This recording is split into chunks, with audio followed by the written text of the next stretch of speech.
Hello friends, I am Nava. Welcome you to my YouTube channel.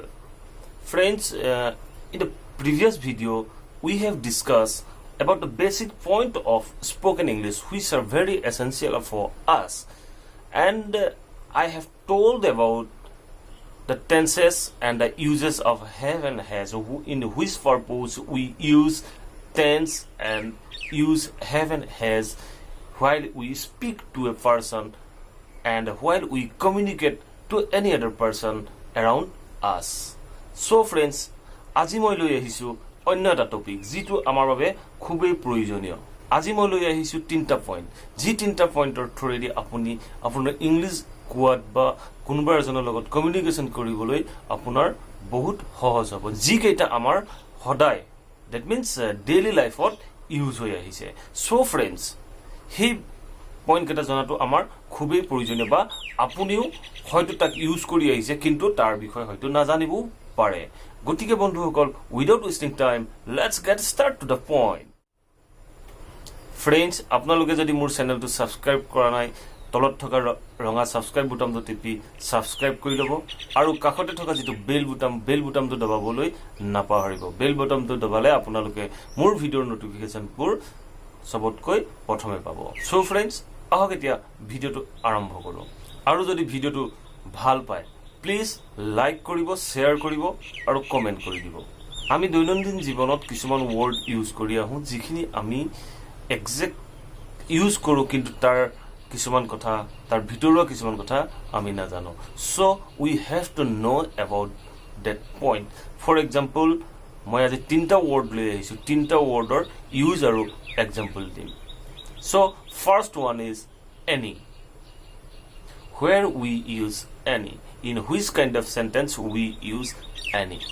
আপোনালোকে any use কৰে বা সদায় কৰি আছে বা আপোনালোকে কৰি থাকিব, কিন্তু কেনেকুৱা বাক্যৰ ক্ষেত্ৰত any use কৰে কেতিয়াবা ভাবি চাইছেনে? এতিয়া চাওক, any আমি এনেবোৰ বাক্যত ইউজ কৰোঁ যিবোৰ বাক্যই কুৱেশ্যন বা নাই বুজায়। We use any in these sentences which are means a question. And while we answered I don't have these kind of sentences, we use any. Any সদায় interrogative sentence use হয় আৰু এটা হ'ল negative sentence. Interrogative means, what is a interrogative? Interrogative হ'ল আমি যিবোৰ প্ৰশ্ন কৰোঁ বা আপুনি কাৰোবাক প্ৰশ্ন কৰিছে বা মোক কোনোবাই প্ৰশ্ন কৰিছে তেনেবোৰ বাক্যৰ ক্ষেত্ৰত আমি any ইউজ কৰোঁ, কিন্তু সকলোবোৰ বাক্যৰ ক্ষেত্ৰত নহয়। কেনেবোৰ বাক্যৰ ক্ষেত্ৰত কৰোঁ? ইফ ইউ হেভ, যদি আপোনাৰ আছে, এণ্ড যদি আপোনাৰ নাই, তেনেবোৰ বাক্যৰ ক্ষেত্ৰত আমি any ইউজ কৰোঁ। For example, do you have any money? বাক্যটো ভালকৈ শুনক। Do you have any money to lend me? আপোনাৰ পইচা আছে নেকি যি মোক ধাৰলৈ দিব পাৰে? আপোনাৰ যদি আছে আপুনি কি ক'ব? য়েছ আই হেভ চাম মানি। যদি নাই আপুনি কি ক'ব? নো I don't have any money.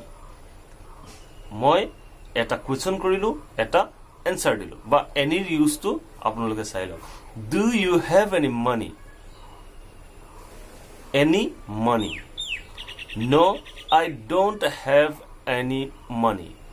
মই অলপ আগত কৈছিলোঁ আমি এনি ইউজ কৰোঁ ইণ্টাৰগেটিভ চেণ্টেন্সত, আৰু যেতিয়া আমি এটা নিগেটিভ এনচাৰ দিওঁ তেতিয়া আমি এনি ইউজ কৰোঁ। এতিয়া আৰু এটা এক্সাম্পল চাওঁ আহক। Do you have any book regarding this subject? আপুনি তেতিয়া কি ৰিপ্লাই দিব? যদি আছে আছে বুলি ক'ব, যদি নাই no I don't have this kind of book. এতিয়া আমাৰ নেক্সট পইণ্ট আহিলে চাম। In which kind of sentence we use some? মই অলপ আগত ক'লো, do you have any money to lend me? Do you have any book regarding this subject? এনেবোৰ বাক্যত যেতিয়া আপুনি আছে বুলি ক'বলৈ যাব তেতিয়া আপুনি some ইউজ কৰিব। Yes, I have some money.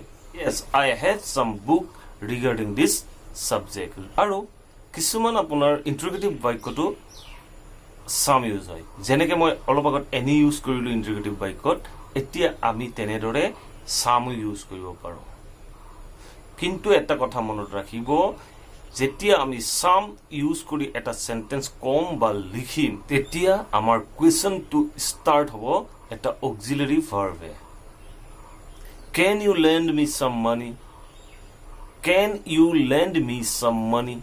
Can you give me some book for few days? এনেবোৰ বাক্যত আমি some ইউজ কৰোঁ এতিয়া চাওক Can you give me some book for few days? Some to code use হ'ল সেইটো চাওক তেতিয়া আপোনাৰ ৰিপ্লাই কি হ'ব Yes, I can তাতকে আৰু একো ক'ব নালাগে Yes, I can সেইকণ ক'লেই সমাপ্ত যদি আপুনি নোৱাৰে No, I can't এটা মনত ৰাখিবলগীয়া কথা some সদায় কাউন্টেবল নাউনৰ আগত ইউজ হয় আৰু এনি সকলোৰ আগতে ইউজ কৰিব পাৰে এই পইণ্টটো সদায় মনত ৰাখি থব some সদায় কাউন্টেবল নাউনৰ আগত ইউজ হয় এতিয়া আহোঁ আমি আমাৰ থাৰ্ড পইণ্টলৈ আমাৰ থাৰ্ড পইণ্টটো হ'ল both we both will go there we both will go there আমি both means what is the meaning of both means two person and we use both while we means two person both means আমি যেতিয়া দুজন ব্যক্তিক একেলগে বুজাও আৰু দুজন ব্যক্তিক একেলগে বুজাবলৈ যাওঁতে আমি both ইউজ কৰোঁ যেনে আমি দুয়ো একেলগে যাম we both will go together একেলগে যাম both of them are good cricketer that means both ইয়াত bothটোৱে কি কৈছে দুইজন ক্ৰিকেটাৰৰ কথা কৈছে এনেবোৰ বাক্যত আমি both ইউজ কৰোঁ আপুনিও এনে কিছুমান এক্সাম্পল বাছি লওক কাৰণ এটা ভিডিও 10 মিনিট বা 15 মিনিটৰ এটা ভিডিওত বিভিন্ন ধৰণৰ এক্সাম্পল আনি আপোনালোকক এক্সপ্লেইন কৰি শেষ কৰাটো সহজ নাই আপোনালোকে এনেকুৱা কিছুমান এক্সাম্পল বাছি লওক আৰু মই আগতেও কৈছো মোৰ কমেন্ট বক্সত আপোনালোকে কমেন্ট কৰক মই আপোনালোকক তাৰ ট্ৰান্সলেচন ইউজ মই আপোনালোকক কম এটা মনত ৰাখিবলগীয়া কথা আপুনি যেতিয়া both কব বা both লিখিব বা both আপুনি পঢ়িবলৈ পাব এটা বুজিবলগীয়া কথা হ'ল ইয়াত both মানে দুজন ব্যক্তিৰ কথা কৈছে যেনে মই অলপ আগত ক'লো both are the good cricketer for example Kohli আৰু Dhoni both are the good cricketer ধৰক আমি গোটেই ইন্ডিয়ান টিমটোৰ কথা ক'লো